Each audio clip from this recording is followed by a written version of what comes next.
Hello guys.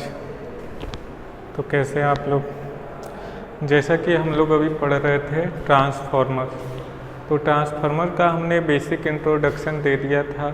अब हम उसको वन बाई वन करके पॉइंट वाइज पॉइंट देखेंगे कि क्या होता है ट्रांसफार्मर। ट्रांसफार्मर जनरली जो ट्रांसफार्मर होता है वो कांस्टेंट फ्रीक्वेंसी डिवाइस होता है। तो हम लिखेंगे transformer is a constant frequency device. Constant frequency device करने का क्या मतलब है? कांस्टेंट फ्रीक्वेंसी डिवाइस करने का क्या पर्पस है? हमने देखा था जो ट्रांसफार्मर होता है कुछ ऐसा होता है, इसमें प्राइमरी से सेकेंडरी बाइंडिंग में कोई इलेक्ट्रिकल कनेक्शन नहीं होता है। ठीक है, कुछ ऐसा होता है। तो कांस्टेंट फ्रीक्वेंसी कहने का क्या पर्पस है? कहने का ये पर्पस है कि अगर आप इधर 40 हर्ट्ज सप्लाई देते हो, 50 हर्ट्ज सप्लाई देते हो, तो आपका जो सेकेंडरी है, अगर सेकेंडरी कैसे कहेंगे प्राइमरी कैसे कहेंगे वो हमने बताया था। तो इधर जो सेकेंडरी है इधर भी कितना मिलेगा 40 हर्ट्ज, या अगर 50 हर्ट्ज अप्लाई करते हैं तो 50 हर्ट्ज सप्लाई मिलेगा, या 60 हर्ट्ज अप्लाई करेंगे तो 60 हर्ट्ज सप्लाई मिलेगा। तो इंडिया में बताइए जो स्टैंडर्ड फ्रीक्वेंसी है कितना है? 50 हर्ट्ज इंडिया का standard frequency. Standard frequency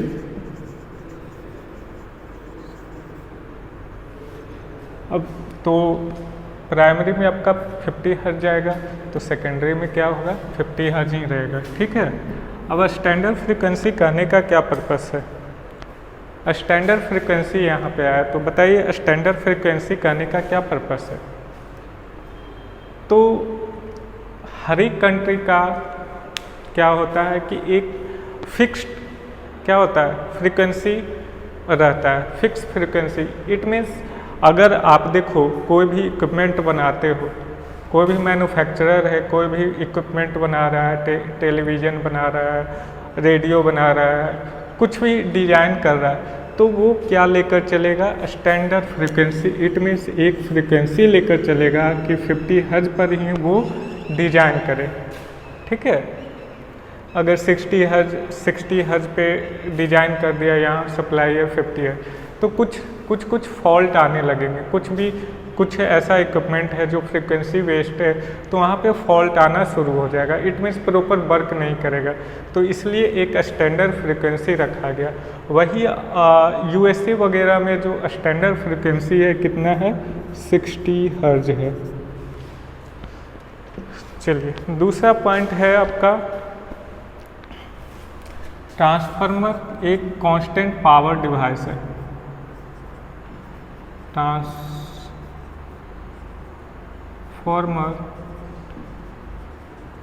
is a constant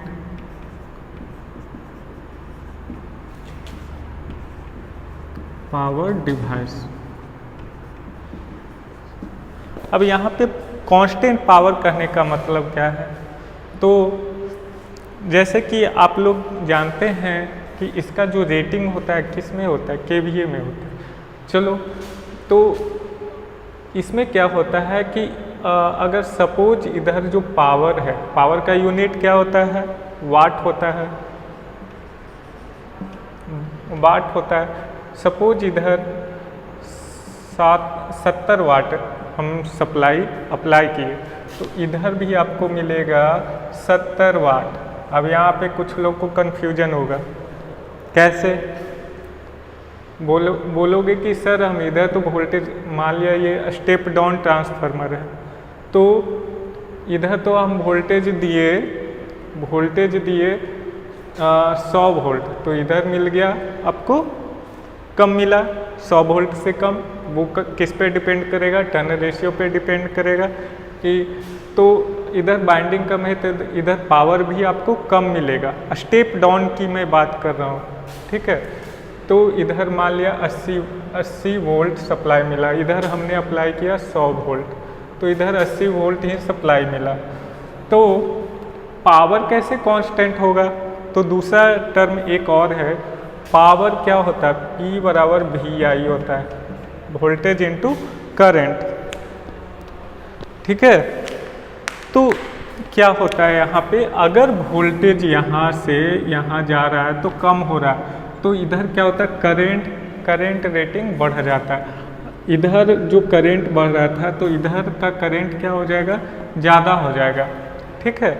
current इधर ज़्यादा फ्लो करेगा तो करंट बढ़ जाता है।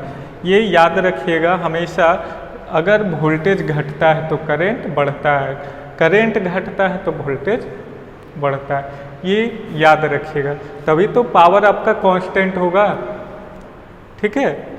तो अगर 70 वाट का है तो 70 वाट इधर अप्लाई कर रहे हो तो आपको इधर भी मिलेगा कितना, 70 वाट ही मिलेगा, इसलिए इसे बोला गया कांस्टेंट पावर डिवाइस। अगला है ट्रांसफार्मर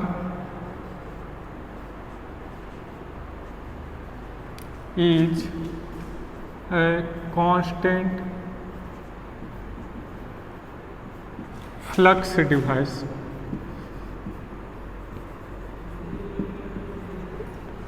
अब कांस्टेंट फ्लक्स करने का क्या पर्पस हुआ, तो फ्लक्स आपका कहाँ पे फ्लो करता है, सेटअप होता है, तो ये आपका कोर में सेटअप हो जाता है, ओके। ये आपका कोर है, हाँ। तो आपका जब इधर आपने सप्लाई जो है वो अप्लाई कर दिए तो एक बार जो फ्लक्स सेटअप हो गया वो फ्लक्स सेटअप ही रहेगा, ठीक है। फ्लक्स को कभी फ्लो नहीं बोलते हैं कि फ्लक्स क्या होता है, फ्लो करता है, हम कहते हैं सेटअप हो जाता है, ठीक है। तो यहाँ पे ये फ्लक्स सेटअप हो गया, तो अगर ये सप्लाई आपका कांस्टेंट है तो ये आपका फ्लक्स भी क्या होगा, कांस्टेंट ही होगा, फ्लक्स कांस्टेंट होगा, ठीक है।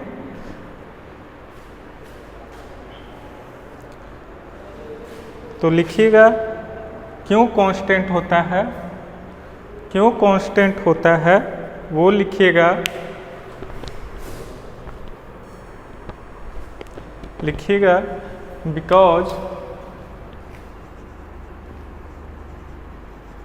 Because the time varying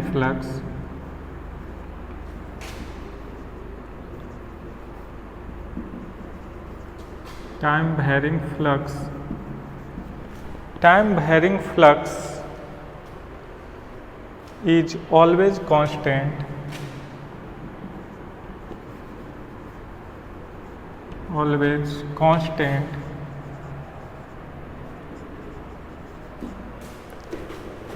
constant, at the instant irrespective of power, at the instant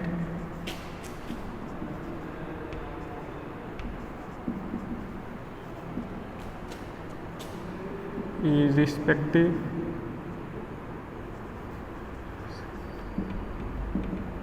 of power from source to load।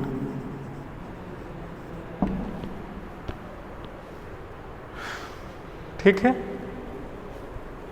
अगला है ट्रांसफार्मर ईजे। अगला पॉइंट लिखेंगे हम, ट्रांसफार्मर क्या है, एक इलेक्ट्रोमैग्नेटिक एनर्जी कन्वर्जन डिवाइस है। लिखेंगे transformer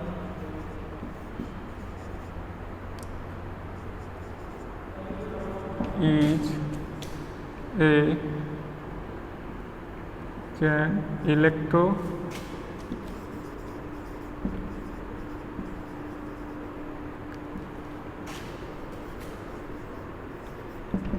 electromagnetic energy conversion device.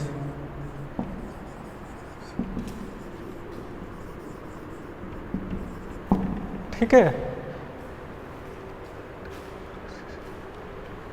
when internal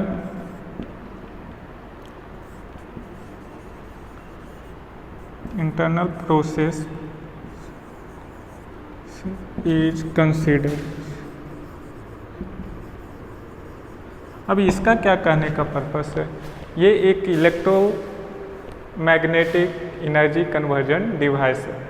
अब देखो इलेक्ट्रोमैग्नेटिक कहने का क्या पर्पस है, तो अभी हम मान लेते हैं ये यहाँ से हम आधा मान लिए ये एक क्या है कोर के ऊपर बाइंडिंग किया हुआ है, कोर के ऊपर वाइंडिंग किया हुआ है, तो ये क्या हो गया, अब इसमें आप सप्लाई को अप्लाई कर रहे हो तो यहाँ पे ये क्या हो जाएगा, ये कुछ समय के बाद मैग्नेटाइज हो जाएगा।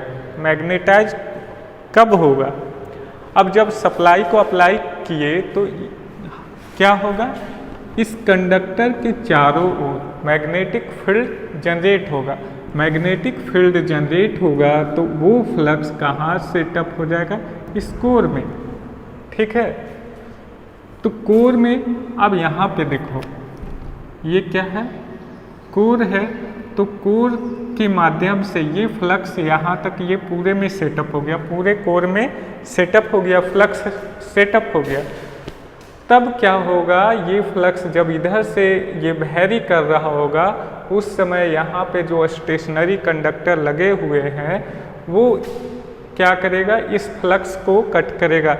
इट मीन्स ये फ्लक्स इस कंडक्टर को कट करेगा, क्योंकि आप यहाँ पे जो सप्लाई को अप्लाई किए हो वो कौन सा सप्लाई है, एसी सप्लाई है, एसी सप्लाई है। तो एसी सप्लाई है तो इसलिए ये क्या करेगा, फ्लक्स टाइम के साथ वैरी करेगा, टाइम वैरिंग फ्लक्स होगा। ठीक है, तो इसकी वजह से ये फ्लक्स को कट करेगा और यहाँ पे एक ईएमएफ इंड्यूस होगा, यहाँ पे एक ईएमएफ इंड्यूस होगा जिसकी वजह से इस वाइंडिंग में करंट फ्लो होगा। ओके, तो इसलिए हम इसे इलेक्ट्रोमैकेनिकल एनर्जी कन्वर्जन डिवाइस बोलेंगे। क्योंकि कब बोलेंगे, इसका इंटरनल प्रोसेस को जब कंसीडर करते हैं तभी तो हमें पता चलेगा कि इसमें इलेक्ट्रोमैग्नेट है, ऐसे थोड़ी पता चल रहा है। अब अगला पॉइंट लिखेंगे, transformer is a coupled circuit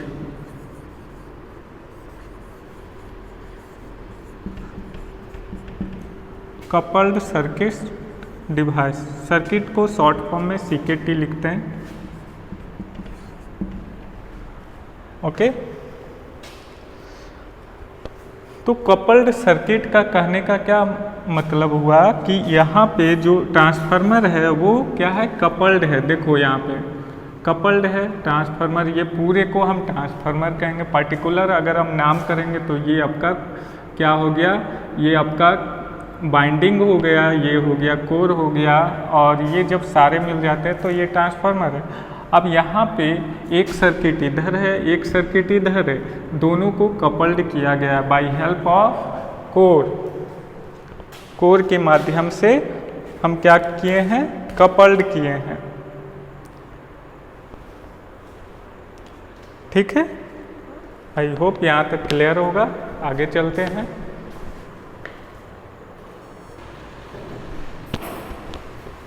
तो देखिए ट्रांसफार्मर में जो नेमिंग होता है, बाइंडिंग का नाम, जैसे मैं एक ट्रांसफार्मर बनाता हूँ यहाँ पे, ट्रांसफार्मर में कौन सा प्राइमरी है कौन सा सेकेंडरी है, हम जब तक सोर्स और लोड कनेक्ट ना हो हम डिसाइड नहीं कर सकते हैं। ठीक है, transformer primary and secondary winding is not appropriate name of winding when source and load is not connected. जब तक सोर्स और लोड कनेक्ट नहीं हो हम उसको कंसीडर नहीं कर सकते हैं कि कौन सा प्राइमरी वाइंडिंग है कौन सा सेकेंडरी वाइंडिंग है। हमेशा याद रखिएगा कि जो प्राइमरी वाइंडिंग होता है वो हमेशा सोर्स से कनेक्टेड होता है, जो लोड से कनेक्टेड होता है उसे हम सेकेंडरी वाइंडिंग कहते हैं। अगला है proper name of winding are high voltage winding and low voltage winding. Short form में HVW लिखते हैं, LVW लिखते हैं। High voltage winding, low voltage winding. अब ये कैसे डिसाइड करेंगे कि कौन सा हाई वोल्टेज वाइंडिंग है कौन सा लो वोल्टेज वाइंडिंग है? तो इसका सबसे सिंपल एग्जांपल है, सबसे सिंपल समझने का ये है कि जिधर नंबर ऑफ टर्न ज़्यादा रहेगा उसको हम बोलेंगे हाई वोल्टेज वाइंडिंग। जिधर नंबर ऑफ टर्न कहने का मतलब जो कॉइलों की संख्या होती है जिधर ज़्यादा रहेगा उसे हाई वोल्टेज वाइंडिंग बोलेंगे, जिधर कम रहेगा लो वोल्टेज वाइंडिंग कहेंगे। अगला है the number of turn is high is known as high voltage winding and where the number of turn is low is known as low voltage winding. यही तो हमने बताया। अगला है transformer is singly excited device because it require only one supply source. क्या है? एक ही सप्लाई सोर्स का रिक्वायरमेंट होता है, इसलिए इसे सिंगली एक्साइटेड डिवाइस कहते हैं। ठीक है। अब देखो ट्रांसफार्मर में एक तरफ आप सप्लाई को कनेक्ट कर दो तो ये क्या होगा, ये ऑपरेट होना स्टार्ट हो जाता है। इसमें प्राइमरी वाइंडिंग एक्साइट होता है और एक्साइट होने की वजह से ये क्या फ्लक्स जनरेट करता है और फ्लक्स जनरेट होने की वजह से ये फ्लक्स इस कंडक्टर को कट करता है। उसके बाद इसमें EMF इंड्यूस होता है और EMF इंड्यूस होने की वजह से ये ट्रांसफार्मर ऑपरेट हो जाता है, ऑपरेट होने लगता है। ऑपरेट होने लगता है इसका कहने का पर्पस ये है कि लोड तक ये सप्लाई क्या होता है, पहुंचाने लगता है। ठीक है। Transformer is 4 terminal 2 pole device. Transformer कितना है? 4 टर्मिनल डिवाइस है। देखो 1 2 3 4 1 2 3 4 ये 4 पोल हो गया, सॉरी 4 टर्मिनल हो गया और 2 पोल डिवाइस है। एक पोल ये हो गया, एक पोल ये 2 पोल डिवाइस है। ट्रांसफार्मर कितने 4 टर्मिनल होते हैं, 2 पोल डिवाइस होता है। ठीक है। आई होप यहाँ तक क्लियर होगा। अब आगे हम पढ़ते हैं लेंज लॉ, क्योंकि लेंज लॉ इसमें मेन रोल प्ले करता है।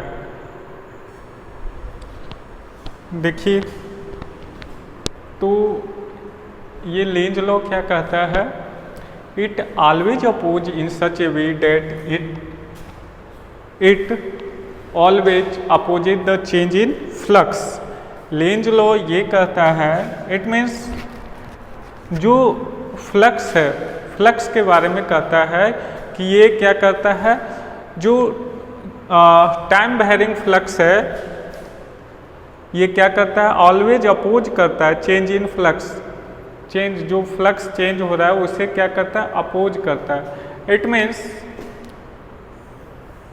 ये एक एरिया है, इसमें जो ये फ्लक्स जनरेट हो रहा है इसका ये डायरेक्शन है। तो इसका ग्राफ कैसा बनेगा, ग्राफ फ्लक्स का जो ग्राफ होगा टाइम के रिस्पेक्ट में कुछ ऐसा होगा। यहाँ पे जो फ्लक्स होगा φm sin ओमेगा t होगा। ठीक है।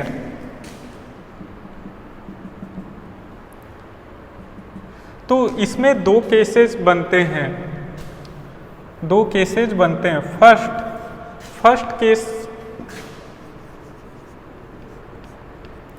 फर्स्ट केस ये है, सपोज ये आपका मैक्सिमम फ्लक्स,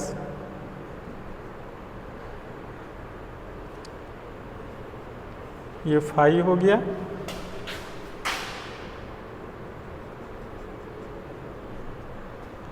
ठीक है।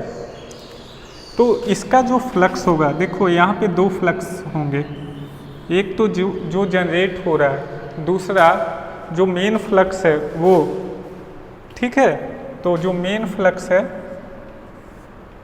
ये आपका फाई हो गया, ये क्या है phi,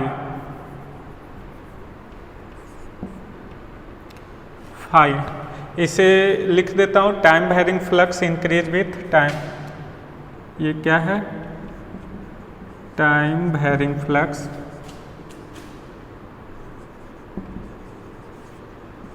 flux increase with respect to time. Time varying flux जो है टाइम के रिस्पेक्ट में क्या कर रहा है, इंक्रीज। जो दूसरा फ्लक्स है फाई डैश, कुछ ऐसा है, इसे हम फाई डैश मानते हैं, फाई डैश मानते हैं। और flux due to, phi dash को हम लिखते हैं flux due to current in conductor, phi dash due to, ये किसकी वजह से जनरेट होता है, due to current in conductor. अब देखो, जो ट्रांसफार्मर था, ट्रांसफार्मर हम पढ़ रहे थे, तो ट्रांसफार्मर में दो वाइंडिंग थे,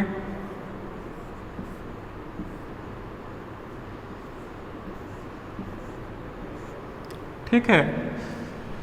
तो जो लेंज लॉ होता है, लेंज लॉ कैसे कैसे कैसे जनरेट होता है, देखो यहाँ पे क्या होगा, ये इसमें करंट आएगा, करंट, तो ये क्या करेगा, करंट, ये करंट क्या करेगा, यहाँ पे फ्लक्स जनरेट करेगा, और ये फ्लक्स जनरेट करेगा जो कैसा होगा, टाइम वेरिंग फ्लक्स होगा, टाइम वेरिंग फ्लक्स होगा, टाइम के साथ वेरी करेगा, ओके।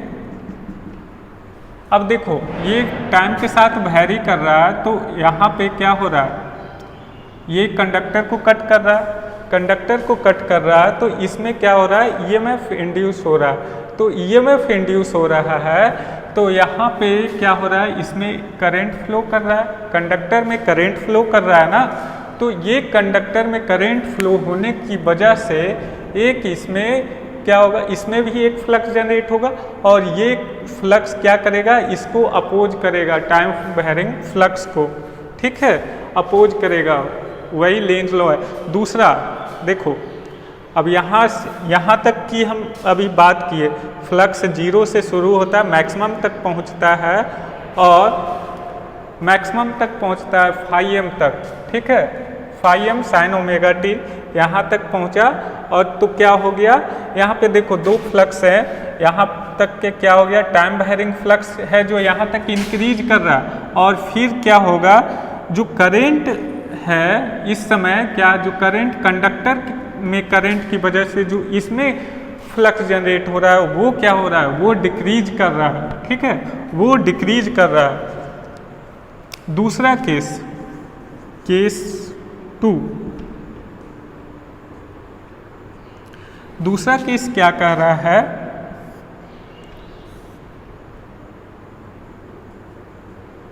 यहाँ तक हमने पढ़ लिया था मैक्सिमम फ्लक्स। अब ये क्या हो रहा है, यहाँ तक,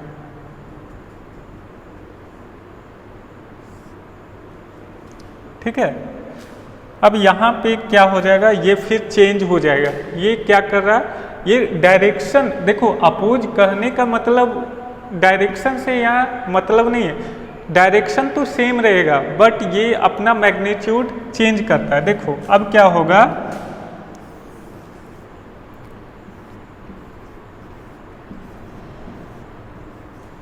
यहाँ पे ये जो बड़ा वाला लाइन हमने दिखाया, ये क्या है, टाइम वेरिंग फ्लक्स है फाई। तो फाई यहाँ पे क्या कर रहा है, यहाँ पे time varying flux, time flux यहाँ पे इंक्रीज कर रहा है, यहाँ पे डिक्रीज करेगा, decreases with respect to time. Okay, अब यहाँ पे जो छोटा वाला हमने दिया था, छोटा वाला, ये कंडक्टर में करंट की वजह से फाई डैश यहाँ पे जनरेट हो रहा है, तो फाई डैश जो होगा वो क्या हो जाएगा, यहाँ पे इंक्रीज करेगा। तो ये क्या था, due to flux due to current in conductor,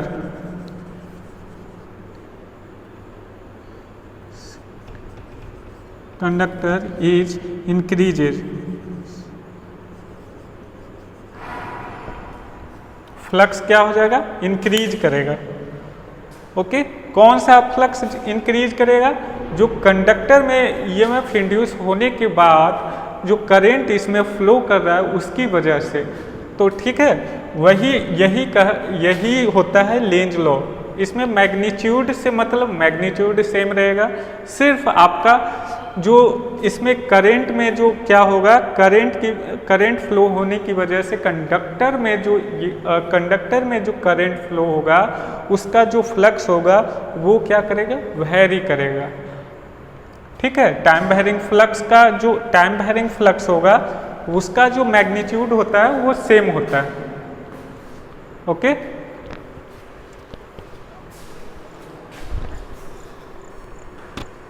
अब देखो, अभी हमने पढ़ा जो मैक्सिमम फ्लक्स होता है phi m sine omega t. अब इसकी वजह से जो करंट होगा आई म्यू, इसको बोलते हैं magnetizing current, I mu magnetizing current.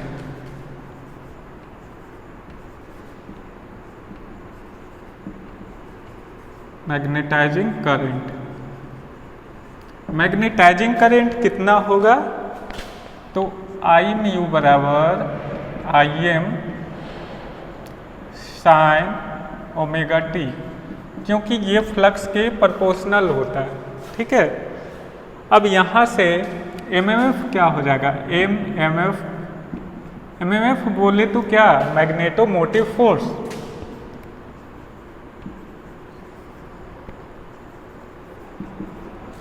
Magnetomotive force. अब मैग्नेटोमोटिव फोर्स क्या होता है, एमएमएफ बराबर क्या होता है, एनआई होता है। अब आपको देखो आई पता है, एन, तो यहाँ से लिखेंगे एमएमएफ बराबर एन। अच्छा, ये मैग्नेटाइजिंग करंट कहाँ पे जनरेट होगा, अब ये ट्रांसफार्मर है, तो ट्रांसफार्मर में यहाँ पे ये ट्रांसफार्मर है, तो ट्रांसफार्मर में प्राइमरी में जनरेट होगा या सेकेंडरी में होगा मैग्नेटाइजिंग करंट आई म्यू। तो ये कहाँ पे होगा, प्राइमरी वाइंडिंग में। सपोज ये प्राइमरी हमने माना, तो इसमें नंबर ऑफ टर्न N1 मान लेते हैं, तो N1।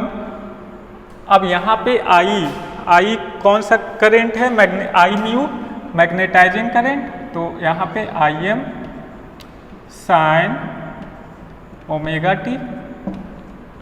ठीक है, अब यहाँ से फ्लक्स का वैल्यू कितना हो जाएगा, फाई का वैल्यू, फ्लक्स क्या होता है, फ्लक्स का वैल्यू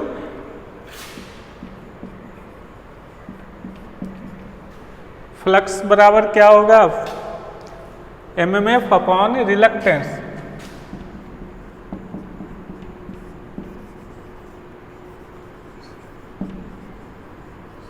ये सब नेटवर्क में आपने अच्छे से कवर किया होगा। ठीक है, तो यहाँ पे एमएमएफ आपको पता है, रिलक्टेंस को वैसे ही रहने दे, तो फाई बराबर हो गया MMF N1 Im sign omega T upon reluctance. Okay, अब यहाँ से फ्लक्स को आपको पता है, फ्लक्स क्या है, phi m sine omega t, ये आपको पता है। तो यहाँ से E1 क्या है, E1 क्या हो जाएगा, यहाँ पे इंड्यूस्ड ईएमएफ होगा, E1 induced EMF electromotive force in primary winding. Okay, तो E1 क्या हो जाएगा, E1 बराबर क्या हो जाएगा, -n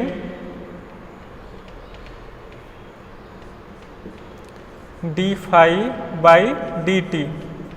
ठीक है, अब यहाँ से आपको फ्लक्स का वैल्यू पता है। अब कहोगे कि यहाँ पे माइनस क्यों लगाए, यही आपको लेंज लॉ को दर्शाता है, लेंज लॉ को दर्शाता है। ठीक है, इट मीन्स ये क्या करेगा, जो यहाँ पे ईएमएफ इंड्यूस होगा, यहाँ पे ईएमएफ इंड्यूस होगा, इस अप्लाइड वोल्टेज को क्या करेगा, अपोज करेगा। यही आपका ये क्या होता है, लेंज लॉ। ठीक है, तो इट मीन्स डायरेक्शन आपका क्या हो जाएगा, उल्टा हो जाएगा, तभी तो अपोज करेगा ना। ठीक है, तो E1 को अब यहाँ पे हम लिखते हैं, E1 बराबर n -n।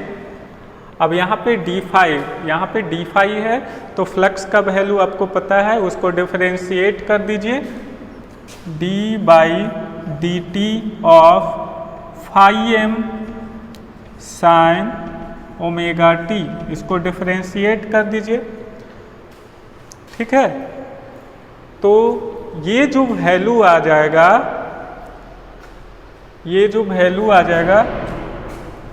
इसे मैं इरेज करता हूँ।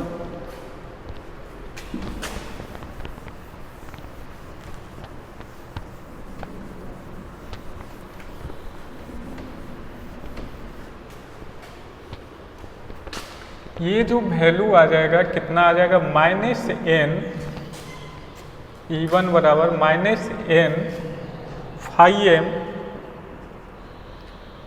ओमेगा कॉस ओमेगा टी, यही आएगा ना। अब इसको क्या कीजिए, अब इसको साइन में कन्वर्ट कर दीजिए, तो n1 phi m omega sine 90 minus theta, तो ये क्या होता है, माइनस साइन होता है, माइनस साइन, तो माइनस को हम इधर बाहर लाएंगे तो ये प्लस बन जाएगा। तो E1 बराबर यहाँ पे हो जाएगा n1 phi m omega sine 90 minus theta. ठीक है, अब यहाँ पे हम लिखते हैं E1 बराबर हम लिखते हैं, ये जो है इतना, इसको बोलते हैं EM हमने मान लिया, EM साइन ओमेगा टी यहाँ पे हमने माइनस कॉमन नहीं लिया अभी, तो ये यहाँ पे हमने माइनस कॉमन ले लेंगे, तो ये आपका उलट जाएगा, ये हो जाएगा यहाँ पे ओमेगा टी माइनस 90। तो ये माइनस यहाँ पे कॉमन लेंगे, तब ये जाके आपका हो जाएगा माइनस साइन थीटा, और साइन को ये माइनस को इधर भेज दिए तो माइनस माइनस प्लस हो जाएगा, साइन ओमेगा टी माइनस 90। ये हो गया आपका EMF इन प्राइमरी वाइंडिंग। इसे हम इक्वेशन 2 मान लेते हैं और यहाँ पे हमने माना था इसे इक्वेशन 1 मान लेते हैं। ओके, अब यहाँ जो ग्राफ बनेगा,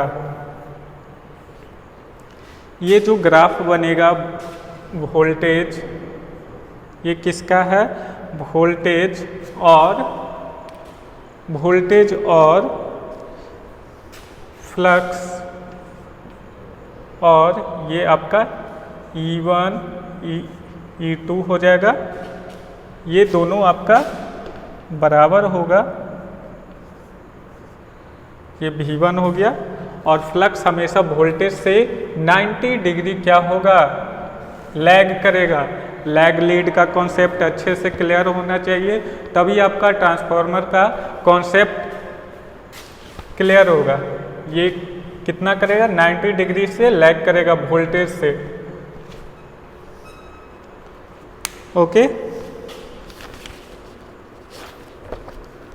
तो आई होप आपको लेंज लॉ अच्छे से क्लियर हो गया होगा और ट्रांसफार्मर का बेसिक कॉन्सेप्ट अच्छे से क्लियर हो गया होगा। आगे हम पढ़ेंगे म्यूचुअल इंड्यूस्ड ईएमएफ। अभी हमने प्राइमरी में जो इंड्यूस्ड ईएमएफ हुआ उसको हमने देखा कि कितना ईएमएफ इंड्यूस होता है। अब हम बात करेंगे सेकेंडरी में। सेकेंडरी में जो इंड्यूस्ड ईएमएफ होता है वो म्यूचुअल इंड्यूस्ड ईएमएफ होता है। इसको हम बोलते हैं सेल्फ इंड्यूस्ड ईएमएफ।